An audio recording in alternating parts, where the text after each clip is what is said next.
Agora está preso porque defende Jesus, né? Defende a mensagem de Jesus. Então aquilo acabou sendo um meio de propagação dos ensinos. E ele fala isso para os filipenses. E ele fala que com isso ele se alegrava. Ele ficava feliz, apesar de estar preso, de ver acontecer essa reação. E aí eu me lembrei de uma passagem que tem no Sermão da Montanha, Jesus está lá falando das bem-aventuranças, e ele fala: bem-aventurados são vocês quando, por minha causa, os insultarem e os perseguirem, e mentindo disserem todo mal contra vocês. Alegrem-se e exultem. Jesus já falou isso no Sermão dele. Por quê? É um sinal de fortalecimento pessoal, de solidez, fé já bem interiorizada. E ao mesmo tempo, se está havendo uma resistência, é porque está fazendo efeito, está provocando, está mexendo com as pessoas. As pessoas não estão diferentes, elas estão reagindo. Aí ele faz também nessa carta, assim, uma exortação à união. E ele fala textualmente: união de alma e mente. Olha a visão dele, né? De sentimento, de moralidade e de razão. Ele já pregava isso. E também de união entre todos face a esses adversários. Ele frisa muito essa questão da união. E que isso fosse feito sem interesse pessoal, sem vaidade, com humildade. Humildade, por vezes, nós confundimos um pouco com omissão, com passividade, com alguém que fica ali no cantinho escondido, porque acha que não tem condições de fazer alguma coisa. Isso não é humildade. Pode ser insegurança, pode ser timidez, pode ser comodismo. Não é humildade. Humildade a gente vê em pensar em movimento. Como é que você vai dizer se uma pessoa é humilde ou não? Se ela quer sem fazer nada. Ou não faz nada. A gente vê a humildade no gesto, a atitude de alguém que já está dizendo, gente, ação é alguém que está em movimento, mas que faz para colaborar, para contribuir, sem se achar melhor que ninguém, sem competição, faz aquilo que está ao seu alcance para contribuir para o bem de todos, para o bem comum. Então, isso que é agir, né, com humildade. Pelo quê? Quando a gente faz a nossa parte, às vezes a gente pensa assim, minha parte é tão pequenininha, mas se todo mundo pensasse que a sua parte é pequenininha, ninguém ia fazer nada. Né? Então, cada um fazendo a sua parte, a gente vai plantando as sementinhas para um mundo melhor, não um dia. E a cada dia ele está melhor. A gente pensa que não, mas só. Ele fala também da obediência aos princípios cristãos, e ele diz assim que fica muito feliz de lembrar quanto eles eram obedientes aos princípios cristãos na presença dele, quando ele estava de passagem por lá. Mas ele tinha certeza que eles continuariam assim na ausência dele também. Então, vale lembrar para nós, né? Quando nós cumprimos algum dever, alguma obrigação, enfim, fazemos algo que nós sabemos que é da nossa atribuição fazer, é porque a gente sabe que precisa fazer. Independente de quem nos pediu aquilo ou de quem está dirigindo aquilo, estar presente ou não. Ele fala também que ele acredita, ele tem plena convicção, e por isso ele se alegra, na justiça divina. Porque se nós sabemos que, teoricamente, ninguém está acima da lei, eu digo teoricamente porque a lei humana é falha, então muitas vezes isso não acontece, né? Nós sabemos disso. Mas a lei divina não. A lei divina não deixa ninguém de fora. Todo mundo que está submetido a essa lei divina não está acima dela. Ela impera soberana. E nós vemos lá no Livro dos Espíritos essa lei bem despechada, né? Bem explicitada em todas aquelas leis morais, as leis naturais. Então, quando nós lembramos de Paulo, muitas vezes a gente lembra só daquela passagem. Principalmente, não só, mas principalmente naquela passagem onde ele está à porta de Damasco. E ele é surpreendido, né, por uma luz muito forte, e ele então reconhece a presença de Jesus. E aí é que nós precisamos lembrar que quando acontece um fenômeno assim que impacta, o importante é o que se faz a partir daí.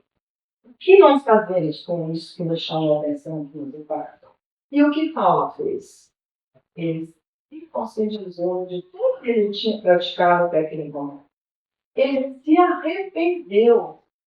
Né? Jesus pergunta para ele, Saulo, o que ele percebe? E em um determinado momento ele fala, Senhor, o que queres que eu faça? Então ele se coloca absolutamente, né? Baixou a guarda, abandonou aquele sábio que tanto perseguiu os cristãos e se colocou a serviço do mestre. E a partir daí nós sabemos toda a trajetória dele, com essa aplicação universalista, com essas cartas, com esse trabalho incansável, né, de fundar os primeiros núcleos. Então, para nós nos lembrarmos da importância de nós darmos realmente um exemplo, né? Dentro, claro, das nossas limitações, das nossas habilidades, das nossas habilidades, mas a gente não se furtar a realmente colaborar e a contribuir. E aí, falando dos fenômenos, né, porque como Jesus orienta ele a se usar dos poderes do Espírito para escrever as cartas, ou seja, da inteligência, do poder de comunicação, da facilidade que ele tinha, né, de escrever, uma pessoa culta. E aí nós pensamos conosco também, né? A gente tem realmente, às vezes, muita vontade de ver fenômeno, de saber de um fenômeno, mas o que é o mais importante? É importante, é importante. Mas é mais importante é a mensagem, é o conteúdo e é a prática do que nós vamos fazer dessa mensagem e com esse conteúdo. E essa questão do fenômeno, ele nas cartas também, nessa carta especificamente, ele fala tudo isso. Ele lembra de tudo que ele fez, né, de fato. Ele fala que ele sabe também das limitações dele, como ser ainda em aprendizado, em evolução, mas que ele quer colaborar. E agradece aos filipenses todo o apoio, e os filipenses o apoiaram, inclusive, financeiramente. E ele não se confundia, e ele fala que não tem nenhum receio de que, aceitando os recursos, alguém pudesse entender que fosse por interesse pessoal, que não era. Estava no grau de confiança que a vida dele impregnava o coração das pessoas. Então ele aceita e agradece esses recursos. E ele é muito honesto, sabe? Lá na fala dele, vale a pena a gente ler essa carta aos Filipenses, é uma carta curtinha, são 4 capítulos, mas assim, muito esclarecedor. E com essa característica da alegria, mesmo diante da dificuldade, mesmo diante de um sofrimento, mesmo diante de um pecado muito grave. E nós estamos aonde? Né? No planeta de provas e expiações, adianta a gente sonhar e imaginar que no planeta de provas e expiações a gente não vai ver dor. É fantasia da nossa cabeça, né? Ilusão da nossa cabeça. Dor vai ter, dificuldade vai ter, percalço vai ter, mais ou menos complexo, mas vai ter. E o importante é isso. Nós nos prepararmos intimamente para administrar, superar, minimizar essas dores que nos chegam. Eu me lembrei também, quando a gente fala assim de fenômeno, né, de sinceridade, de honestidade, de humildade na prática das lições de Jesus, foi de Chico Xavier. Quanto ele se dedicou a levar essa mensagem para todos, a contribuir, né, no crescimento desse conhecimento acerca do Evangelho, da doutrina espírita, de várias formas. Eu, pelo menos, não conheço algum médium que tenha sido tão ativo E tem tantas modalidades, né, de trabalho de mediunidade. Ele tinha psicografia, ele tinha psicografia, ele tinha audição, ele tinha visão, ele fazia receituário, ele escrevia prosa e verso. Eu não conheço outro médium que tenha reunido. E tudo na maior simplicidade, na maior humildade, sem nenhum tipo de interesse pessoal. Eu vi um vídeo do Hora que ele fala de uma visita que ele fez aquele povo, junto com o Arnaldo Rocha. Arnaldo Rocha foi marido também dele. E o nome do vídeo é, se vocês quiserem procurar no YouTube, Histórias Inéditas de Chico Xavier, um consolador que vai tocar o seu coração. Então, ele conta vários casos, muitos casos. É nessa viagem, aqui de Leopoldo, que ele conhece as irmãs do Chico, que ele não conhecia, conversa muito com elas. Então, ele soube, né, depois, por pessoas que conviviam ali no dia a dia com o Chico. E amigos, né, companheiros, colaboradores, que ele morreu. E vários casos. E um deles me chamou muita atenção. Nós sabemos daquelas cartas que ele escrevia, vindas dos espíritos, dos filhos que já tinham partido, para as irmãs que iam lá em busca desse consolo. E ele fez isso, mas não sei quantas vezes. Tem um filme, né? Tem 40 filhos. E aí chegava ao final da reunião, aquelas cartas distribuídas, a imensa maioria das mães agradecidas, comovidas, confortadas, porque receberam uma mensagem de quem tinha partido, que era muito caro ao seu coração. E aí, no final de uma das reuniões, uma das mães que recebeu a carta se aproximou do Chico, assim, já pedindo desculpa diante do irmão Chico, me desculpe, me perdoe. Mas sabe o que é? Eu não estou aqui com esses dados que você pôs, os nomes, essas referências de data, de local. Eu não estou reconhecendo que seja meu filho, a minha família. Será que não trocaram? Será que isso aqui não é de outra mãe? E aí, e ele estava muito doente já. Foi bem naquela fase, ele estava bem doente, mas continuava. E ele viu o sofrimento daquela mãe e falou assim, minha senhora, dá uns minutinhos. E pediu a alguns amigos, companheiros que estavam ali apoiando o trabalho dele, se reuniu novamente, se recolheu, se concentrou, aquele jeitinho dele, e começou, conta nessa pessoa que contou esse história, e começou ali, virando as páginas da carta, piscava aqui, escrevia outra coisa, piscava ali, escrevia outra coisa, pulava alguns pedaços, que eu não tinha que corrigir nada, e continuou. Quando terminou, ele entregou a carta para a mãe. A mãe leu.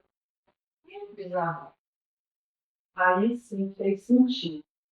Porque aí ela reconheceu os nomes, os locais, as datas, os motivos, enfim.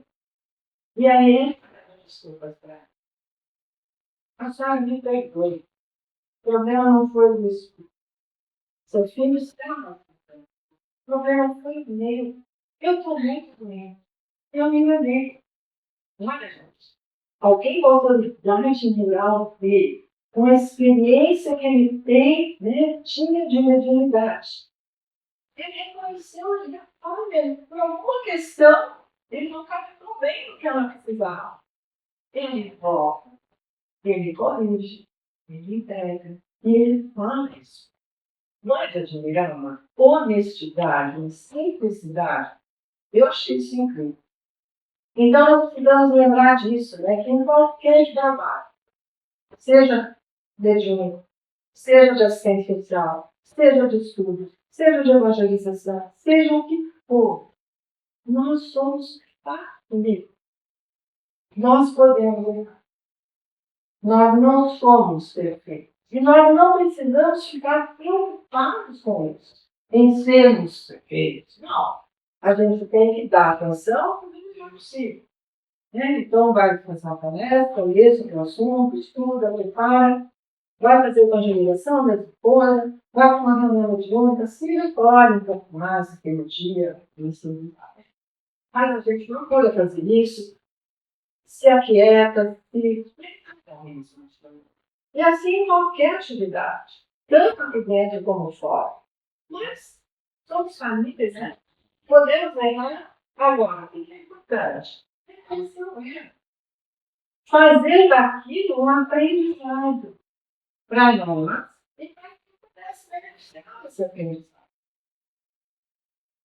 E a gente vive, assim, hoje, né, tempos, quer dizer, não é de hoje, mas parece que nós estamos num tempos assim, muito complicados, de muita pressão, de muita velocidade com que as coisas acontecem. Aí eu fiquei me lembrando daquela conversa com meu marido, quando eu falei de cartas de Paulo, né? Como é que eram essas cartas? Como é que elas iam? Elas iam a pé na mão de alguém, uma cavalo, ou numa embarcação, levava às vezes um mês para chegar, ou mais. E a resposta também levava tudo isso, né? Que até chegar nas mãos do destinatário, até o destinatário responder, até o mensageiro voltar. Você pode por aí 2, 3 meses, no mínimo. Quantos de nós aqui, alguns como eu, já usaram bastante os correios, né? Antigamente nós usávamos, nós mandávamos cartão de Natal, nós escrevíamos cartas e ficávamos na expectativa da resposta. Como era gostoso aquilo. E hoje, algumas pessoas ficam impacientes, irritadas, porque demora alguns minutos e uma resposta não sai. Então, isso mede o quanto nós estamos numa velocidade frenética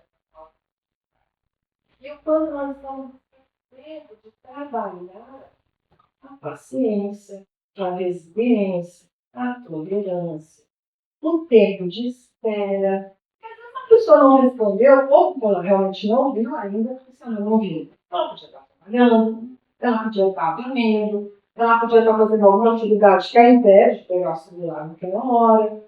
Não é assim. Então, nós precisamos voltar um pouquinho dentro do tempo e ver como é que a gente reagia antes e como é que a gente está reagindo agora. Essa resposta às coisas que acontecem também está acelerada. Se os meios, se a mídia, se a tecnologia, se os recursos que nós temos estão também velozes, ágeis, as nossas reações também. Então, muitas vezes nós não paramos para refletir, para pensar como é que eu vou responder, o que eu vou pensar para a pessoa não responder. Não é? Então, vamos fazer um pouquinho esse balanceamento, como a gente faz balanceamento no carro, né? Para ele ficar no prumo. Fazer um pouquinho mais de balanceamento das nossas reações, das nossas emoções, das nossas respostas. E lá na Gênesis, nós temos no capítulo 18, vai, vocês verem também, eu fiquei revendo esse capítulo, que fala desse cenário dos tempos. Kardec, com os espíritos, traz orientações muito valiosas. Ele fala assim, que todos nós estamos submetidos ao livre progresso, nós sabemos. E o nosso planeta também, especificamente, pela transformação dos elementos que o compõem, físicos e não físicos. Aí ele diz, progride fisicamente pela transformação dos elementos que o compõem e moralmente pela purificação dos espíritos encarnados e desencarnados do povo. Então, a gente tem que pensar nessa população física aqui que nós vemos, encarnados e nos desencarnados. Esses dois progressos se seguem e caminham paralelamente. Pois a perfeição da morada está relacionada com a do habitante. Então, quando nós nos pegamos, nos queixando, né, de como está o estado moral do planeta, como está o estado físico do planeta, é correspondente ao nosso estado de atenção. Porque é essa somatória de seres que dá a questão do planeta. olha para fora, não olha de fora, né? Deus está dizendo que esse planeta tem que ser de prova das expiações. Não, nós estamos ainda no planeta de prova das expiações, como isso em próximo século, porque nós ainda não evoluímos o suficiente para estarmos num ambiente melhor. Quando todo mundo tiver atingido o grau de adiantamento, naturalmente nós vamos estar em situação de poder habitar, viver no mundo melhor. E então, lá no capítulo 18, Kardec vai trazendo várias questões sobre isso. Ele fala assim, que toda mudança que nós temos nesse movimento, né, passamos de conectadas e expressões do planeta de regeneração, isso é um processo lento, gradual, mas ele diz uma mudança, assim não se pode realizar sem uma comoção. Não há luta inevitável, há uma luta inevitável entre as ideias. De tal conflito nascerão forçosamente perturbações temporárias, até que o terreno haja sido substruído e o equilíbrio restabelecido. É como as crises que nós temos ao longo do nosso amadurecimento, né? Quando chegamos na pré-adolescência, os hormônios da flor da pele, aquela confusão na nossa cabeça, aquela revolta, aquele questionamento que não para, até que tudo isso seja respondido, seja refletido, seja concluído dentro de nós. E aí nós começamos a nos equilibrar um pouco mais. Tem pessoas que demoram um pouco mais, outras um pouco menos, né? Mas o importante é que esse processo, ele está falando dessa crise, acontece com todo. Aí ele fala de novo, cada transformação é marcada por uma crise. E essas crises são sempre seguidas de uma fase de progresso material e moral. E geralmente nós vemos o progresso material acontecer mais rapidamente do que o progresso moral, não é? Por quê? Porque o progresso moral não vai ser claro, né? Que o progresso material dói um pouquinho mais, não é? Então a gente às vezes acaba retardando um pouco esse progresso moral e o progresso material, porque eu estou deixando ver, é tudo que a gente está vendo acontecer, e o moral. Como é que anda isso? Mas isso é reflexo do nosso esforço, de cada um de nós, em mudar essa situação. E aí eu fiquei pensando como realmente isso é difícil, né? Porque às vezes nós estamos com uma dor na nossa vida. Falando já, né? Essa dor emocional. E aí, como manter a alegria, como Paulo fala? Como Jesus fala nas Escrituras? Como manter a alegria diante de uma dor? E outro dia eu ouvi uma que estava fazendo curso, e aí ela falou assim, olha, tem uma equação que se chama equação do sofrimento. Oi? Equação do sofrimento. Eu já não sou muito boa matemática, né? Já fiquei pensando, isso aí não vai ser. Ela falou assim, ó, vou sair um pouquinho do microfone. E sofrimento é algo que a gente pode cultivar muito dentro de nós, de vez em quando, né? Tem gente que gosta de adubar, de pôr uma porção de preparações, né, que tem aí nas suas culturas, e faz daquele sofrimento nada. E tem gente que consegue chegar, é melhor não ligar muito, né? Porque não é nada, não dizer que não existe. E esse valor do cultivo do sofrimento, que é essa primeira, o valor do cultivo do sofrimento, tem uma equação que é isso. A de cima é o valor do cultivo da dor. O que é o valor? Aí eu também conversei com o marido economista para ele me lembrar o que é o valor. Né? O valor é aquilo que algo você reconhece que traz benefício para você. Quanto de benefício aquilo faz para você? De utilidade. Isso é o valor que nós damos às coisas. Então, o valor desse cultivo do sofrimento é igual ao valor do cultivo da dor sobre o valor do cultivo da espiritualidade. E aqui eu estou chamando de espiritualidade no sentido bem amplo. Deus, Jesus, os Espíritos, os anjos da guarda. Na tradição religiosa que for, esse amparo espiritual, esse amparo daquilo que está além do nosso corpo físico, essa presença divina no nosso coração. Então, ali eu falava assim, tem gente que faz do valor do cultivo da dor um valor assim. Nós estamos pensando aqui no valor de 1 a 100. Não, pois o zero também a gente não consegue dividir, né? Então, não é número zero. Então, de 1 a 100. Aí a pessoa dá 100 para esse valor cultivo. E ela não é muito ligada nessa parte transcendental, espiritual. Não dá conta para isso. Não dá um só. Qual que é o valor cultivo dos seus irmãos? Então, à medida que a pessoa vai se conscientizar, por que ela dá esse valor tão alto para o sofrimento? Pode ser por N razões. Pode ser por vitimismo, pode ser por ignorância, pode ser por comodismo, pode ser por algum da pessoa. Mas, à medida que ela vai criando a consciência dela e perceber que aquilo não traz o benefício dela, ela vai diminuindo o valor que ela dá àquilo. Conforme ela vai diminuindo o valor que ela dá à dor e vai aumentando o valor que ela dá para o cultivo da espiritualidade, o valor do cultivo do sofrimento vai diminuindo. Uma coisa tão óbvia. Para mim ficou assim tão claro que a gente sabe disso.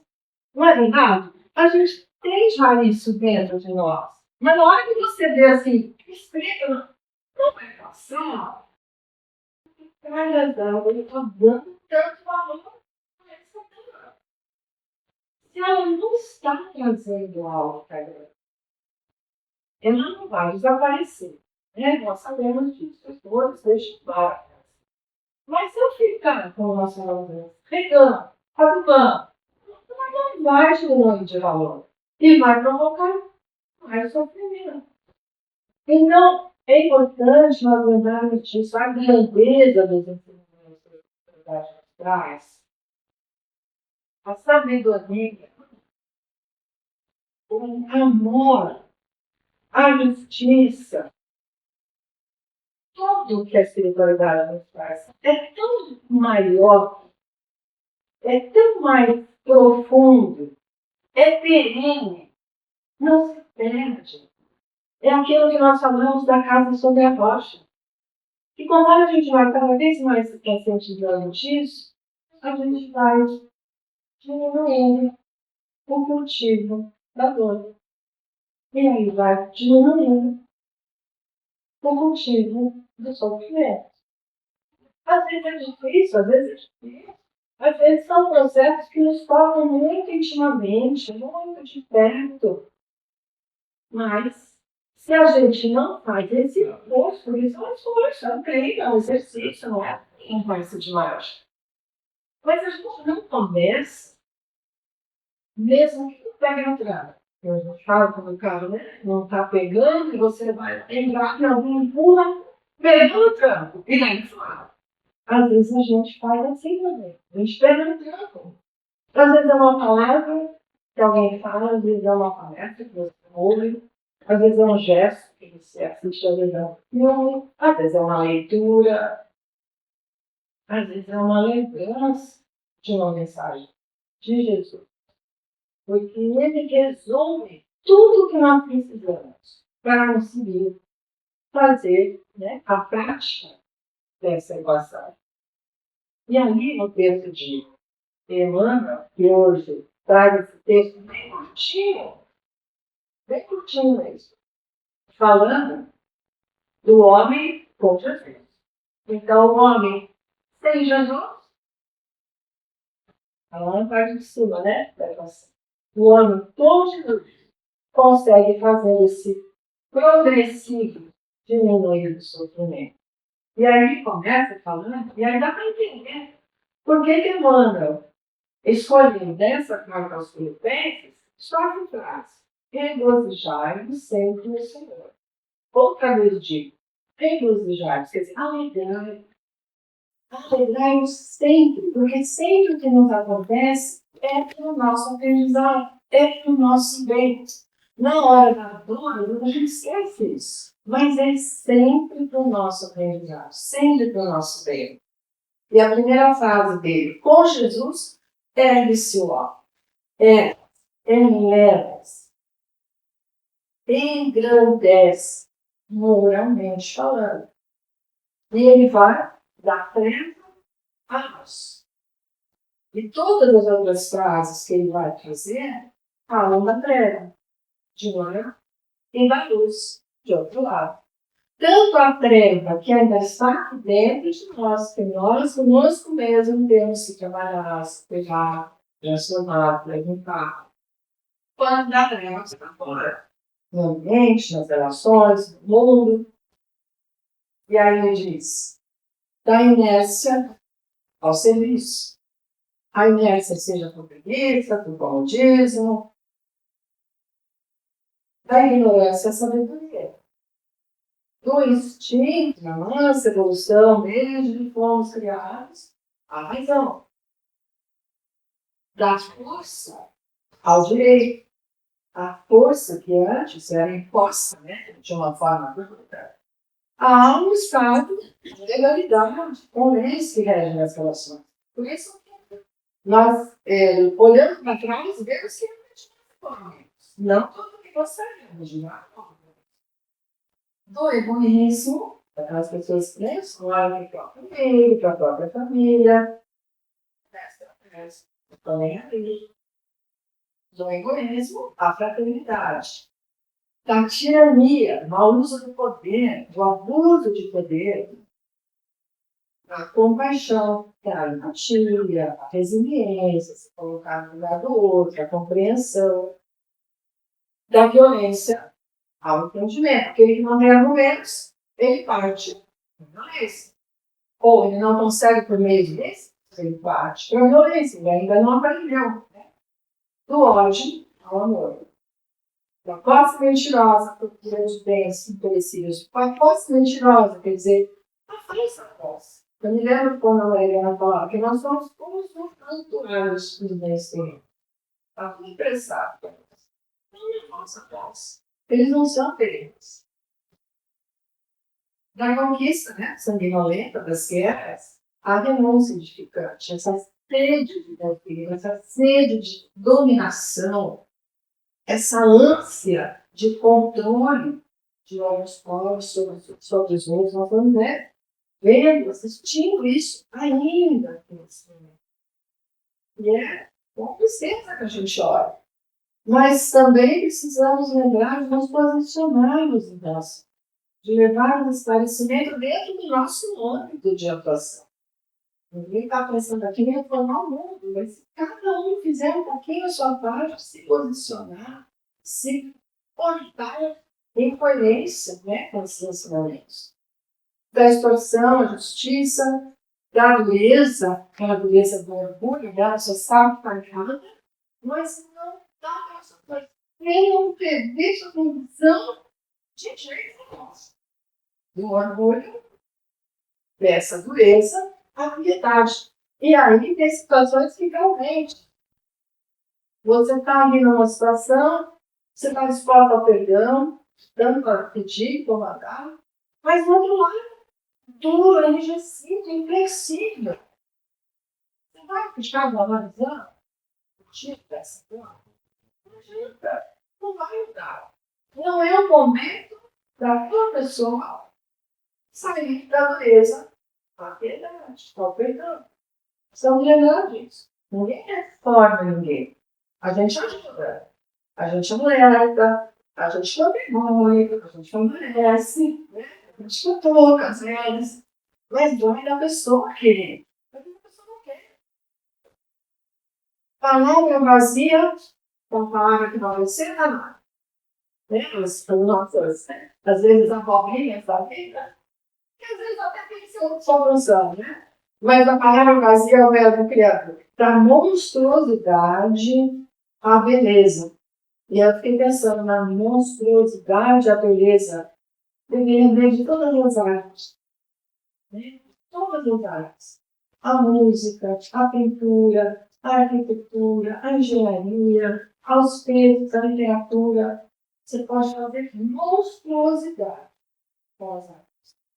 E você pode fazer a beleza mais simples do mundo com essas artes. Então, são as contribuições, né? Cada um pode dar de acordo com seus dons. Do vício à virtude, do desequilíbrio à harmonia, da aflição ao contentamento, do pântano ao monte, do olho à glória. E aí ele faz uma chamada ao final. Homem. Esse homem agora com Jesus. Eu tenho uma impressão aqui da reunião, a gente fala, estamos juntos. Jesus está junto conosco. Está conosco todo tempo. Esse homem com Jesus, meu irmão, regozijemos em plena luta redentora. Durante a luta, durante a batalha, durante os embates, durante os conflitos, vamos nos alegrar que nós estamos aprendendo com isso. Não é por acaso que isso faz. Nós atraímos por nós situações, pessoas, relações condizentes com aquilo que nós vibramos, com aquilo que nós já fizemos, que ainda está impregnado em nós. Então as coisas não acontecem assim de fato. É porque nós ainda precisamos lidar com o que aprender alguma coisa.